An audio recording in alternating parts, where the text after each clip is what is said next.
Hey, what is up, mortals? It's me, Dylan, here with a new video for you.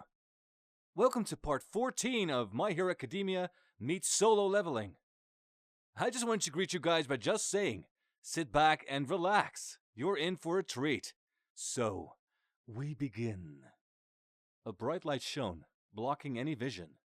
There was no feeling, no actual thought, and no sense of existence. Wherever this was, whenever this was, it was not the world that he knew. But for some reason, it brought him deep and crushing pain. The light faded, and the world came to be. He took a glance around, hoping to see the wonders from before, but was instead horrified. The earth was torn, and the sky was filled with smoke, dimming the light that used to dominate the area. He didn't know how to react to this, for it was horrible. The place that used to be so bright and beautiful was now destroyed. The world that used to give him a warming feeling was now torn and ragged. He didn't know why. He took a deeper glance, only to find more alarming details. There were armies, dead and piled onto each other. Now he had an idea of what had happened, but he didn't like it one bit. Then he tried to move, only to be stunned by intense pain. His attention was brought to himself, and he saw what had happened. Swords, spears, and lances. They all pierced through his flesh. His armor had lost its glimmer, just as it was broken and cracked, and the few wings that remained were limp and gray. The pain flowed through him and sapped all of his strength. He wanted to scream, but was unable to do even that. That is when a sound caught his attention. He turned towards it and saw familiar figures. It was the other angels, slowly opening the massive stone door. He instinctively wanted to stand up and run to them, but he was physically unable to do so. He tried to call for them, but he had no voice. He wanted to be with them. He needed to be with them. He knew that if they could see him, they would help him. They would take him with them. That is when one of them glanced at him, and they made eye contact. This brought him relief, for now he would get help. But that didn't happen. The angel had only given him a quick glance, before turning back as if it didn't see him. Now he was at a loss, frozen in his mind. They knew he was there. He was sure of it. So why didn't they try to help him? Was he not one of them? Were they not his kin? He asked himself these questions, but he didn't get a single answer. He was just forced to watch as the angels ignored him, even when he reached out in desperation. The stone door slowly slid open as his vision slowly faded, leaving nothing but the pain of betrayal in his pierced heart. Izuku jumped awake, letting out a startled shriek as he did. He was covered in cold sweat. He was breathing very heavily as he tried to orientate himself. "Is everything all right, my liege?" Igris then asked, while sounding a little concerned. This knocked Izuku back to reality, as he finally remembered where he was. He was in his room and getting ready for the dungeon raid, but he must have fallen asleep in the middle of it. The brunette took a deep breath as he then looked out of the window. It was dark outside, meaning that he had been asleep for a few hours, since the sun was still up when he started planning.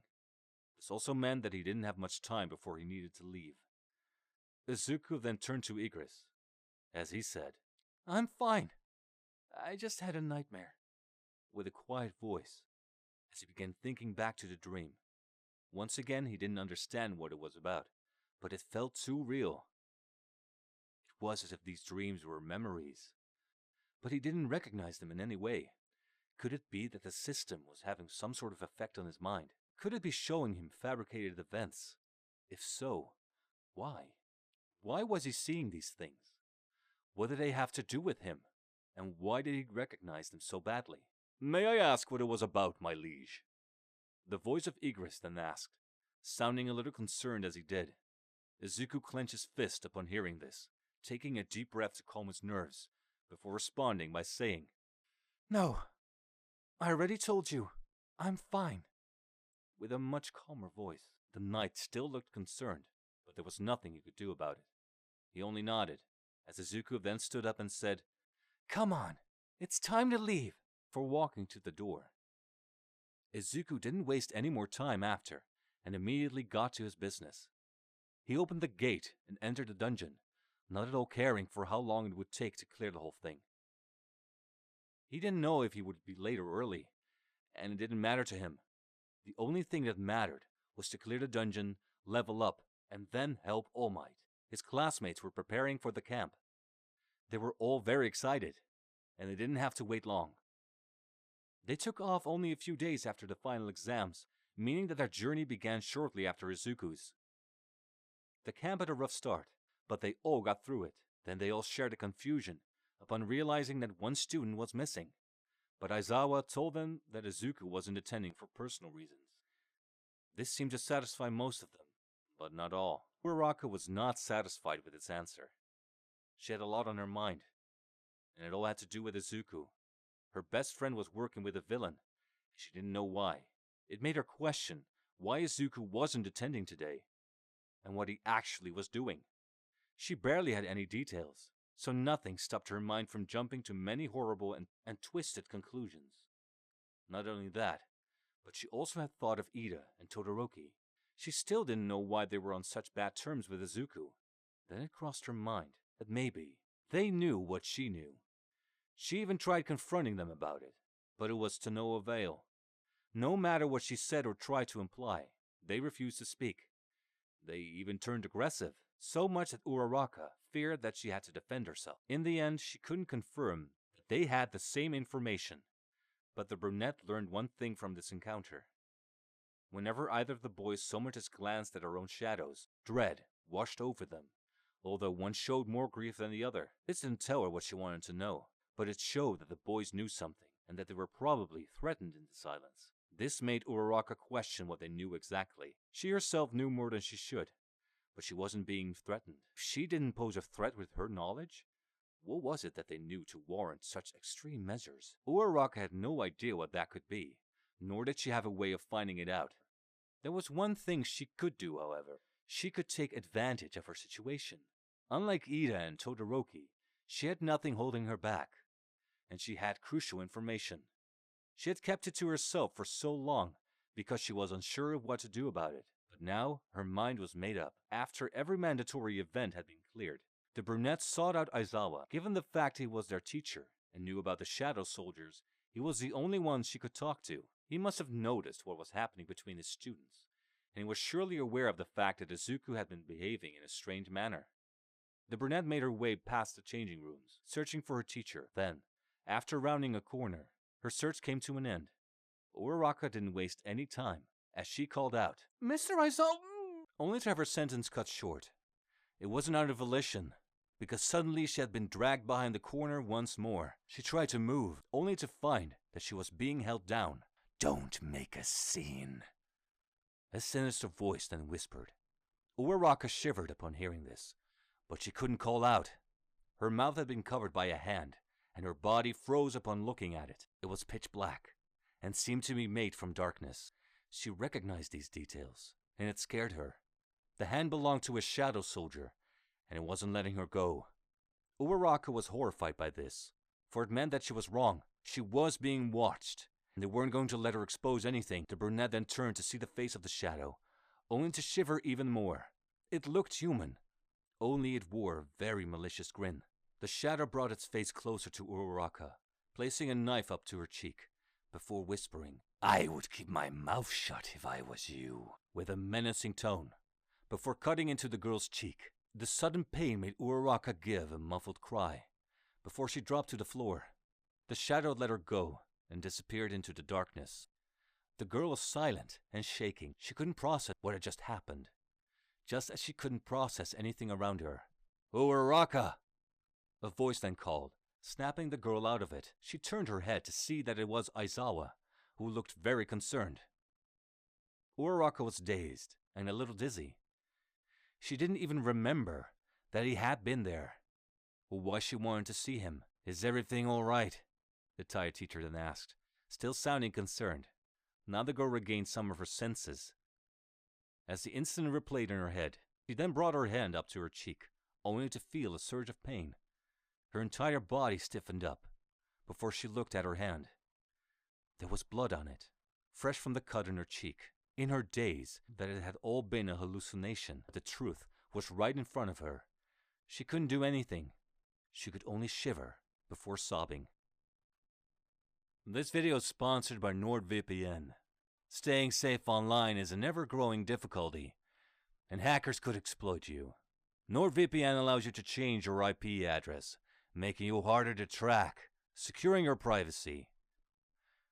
In addition to providing you with safe passage through the web, you can also expand the reach of your favorite streaming services. Are you tired of going through 2, 3, or even 4 streaming services to watch your favorite anime? Well, with NordVPN, you can change your country and be able to binge shows like My Hero Academia, Naruto, and many others on your favorite streaming service with just a press of a button. Check out the link in the description to get 72% off when buying for 2 years for $3.29 a month. This deal is for a limited time only, and thank you to NordVPN for sponsoring this video. Aizawa was quick to help Uraraka. He didn't know what had happened, but she was visibly shaken by it. That's why he took her aside in an attempt to understand what was happening. The two of them sat on the couches in a nearby room, separated from everyone else. Uraraka was still shaking, and even looked a little pale, as Aizawa then asked, "So, do you want to tell me what's going on?" With a concerned voice, Uraraka looked at her teacher, was ready to say something, before quickly turning her eyes to her shadow. She knew what she wanted to say, but she couldn't say it. If she did, that thing would attack her again. The brunette shivered a little bit, before looking back at her teacher and saying, "It's Deku. I'm worried about him," with a weak voice. Aizawa was a little surprised by this, as he curiously asked, "Why? Did something happen?" Uraraka had to think after hearing this question, because she didn't know what to say. She couldn't bring up what she wanted, so her only hope was to say it in such a way that the shadow wouldn't notice. The brunette took a deep breath before she spoke. He's been acting strange lately. He's cold towards everyone. He rarely joins our chats, and he's been malicious towards Ida and Todoroki. I almost don't recognize him anymore," she said, her voice becoming more unstable and almost breaking down with each word. Uraraka had to stop herself now, for she was on the verge of crying once again. Aizawa remained calm throughout it, and then he seemed to understand the girl's concerns as he said, "I know what you're talking about. I feel the same way," with a voice that seemed to show remorse. Uraraka was confused by this, as Aizawa then continued. "Midoriya has every right to be upset right now. He might be mad at Ida and Todoroki because of something they did recently." Uraraka was even more confused now, for it was the second time she had heard this. "What could they possibly have done that would upset Deku as much as it did?" she then asked, almost demanding an answer. Aizawa was unaffected by her tone, as he went on to explain. Ida's older brother, Ingenium, was murdered by a villain dubbed the Hero Killer. Ida wanted to avenge his brother, but things didn't go as planned. Todoroki got involved somehow. They were both going to be killed if Midoriya hadn't intervened, but he was injured in the process. He was barely hanging on by a thread when their heroes finally arrived at the scene, with a much calmer voice. Uraraka didn't know how to process this. If this was true, then Izuku must have been upset at Ida and Todoroki for wanting to get vengeance, because he ended up paying for their incompetence. It didn't feel right, however. The brunette was sure that Izuku wouldn't be upset just because he had to save them. That didn't sound like him. Either something else happened that night, or she simply doesn't know the real Izuku. That doesn't sound right. Deku doesn't care what happens to him. So why would he be upset with something like that? Uraraka then asked, not knowing if she would get an answer. Aizawa sighed upon hearing this, as he said, I'm responsible for it as well. Far more remorse in his voice. Uraraka was both shocked and curious by this. As the teacher continued, the only reason Midoriya was fighting the hero killer was because we asked him. We asked him to help us on this matter, for better or for worse. Not only did he almost die, we sold him out. We revealed his secret to another pro, and he hasn't forgiven us for it yet. Uraraka was shocked by this, and she almost understood now. Izuku was mad because he was betrayed by his own teachers. It explained his behavior, but there was so much she still didn't understand. like why he was letting Shigaraki get away. The brunette could feel herself becoming upset with Aizawa now. But she didn't have the right to be. Just like he had betrayed Izuku by sharing his secret, she abandoned him and even called him untrustworthy. She had to stop her tears again, all while thinking that she had betrayed her friend. Meanwhile, in a secluded bar, dark plans were formed. There was Shigaraki, Kurogiri, and the additional members of the League of Villains. All the preparation had been finished, so now they only needed to wait for the time to strike. Shigaraki, however, was rather absent-minded. He knew what the plan was. He had made it himself after all. But there was one thing that bothered him. This one thing was a certain green-haired pretend hero. "Is something on your mind, Shigaraki?" Kurogiri then asked, using his usual calm voice. The hand-covered villain barely reacted to these words, as he responded by saying, "It's about him. I still don't know what to make of him," with a rather conflicted tone. Kurogiri stopped what he was doing, for he knew exactly who Shigaraki was talking about. The mere thought of it made him flinch, for he was reminded of that terrifying power. "Now, this is rather interesting. Please, Tomura, tell me more. Who is this mysterious individual?" A third voice then asked. Everyone turned to see that it hadn't come from anyone present, but rather was from a television screen that only broadcast audio. Both Shigaraki and Kurogiri knew who this was, so they wasted no time in explaining. "Master, it's a brat from UA. His name is Izuku Midoriya." With a voice that showed an unfamiliar urgency, or maybe it was uncertainty. The voice seemed confused, as he then asked, "A hero student. What is it about this training hero that has caught your interest?" Clearly showing his confusion in his voice, Shigaraki clenched his hands into fists, and he seemed to grow more frustrated as he spoke.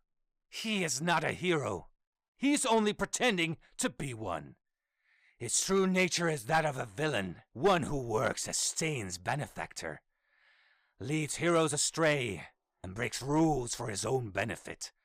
I offered him a place in the League, but he declined, stating that he has nothing to gain by joining us. Honestly, with the power behind that shadow army of his, I'm starting to think that he's right." The room was silent now, but all for different reasons. Kurogiri didn't dare to say anything. Shigaraki had nothing more to add, and the other League members were stunned after hearing about the connection to Stain. The Master, however, was silent for a much different reason. They couldn't see his person, but if they could, they would find that he had immediately gone, from curiosity and confusion to complete shock. "Are my ears beginning to fail me? Or did you just say Shadow Army?" the voice then asked, hiding his shock. Shigaraki was a little confused by this, but it was Kurogiri who responded by saying, "You heard correctly, Master. I can also confirm that is the truth, for I was also a witness to that power." With a rather calm voice. The room fell silent once again, until it was broken by laughter. Everyone was confused at first, until they noticed that it was coming from the Master. "So it's finally time. I knew this day would come, but to think that it would be so soon," the voice then said, sounding very exciting while laughing uncontrollably. Both Shigaraki and Kurogiri were shocked by this, for they didn't know what to make of it until he spoke.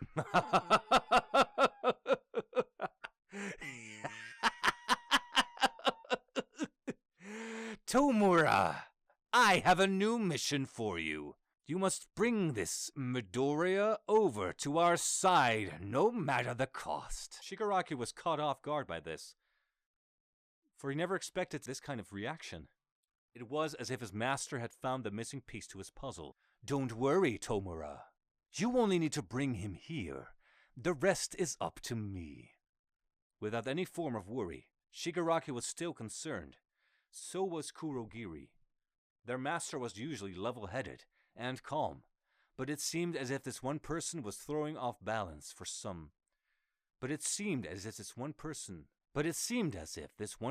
was throwing off balance for some unknown reason. They couldn't see his face, but they imagined that he was grinning widely as he finished by saying, I'll give the Undead King an offer he can't refuse. Thank you all for indulging yourselves in all this information thus far. I really hope you enjoyed it.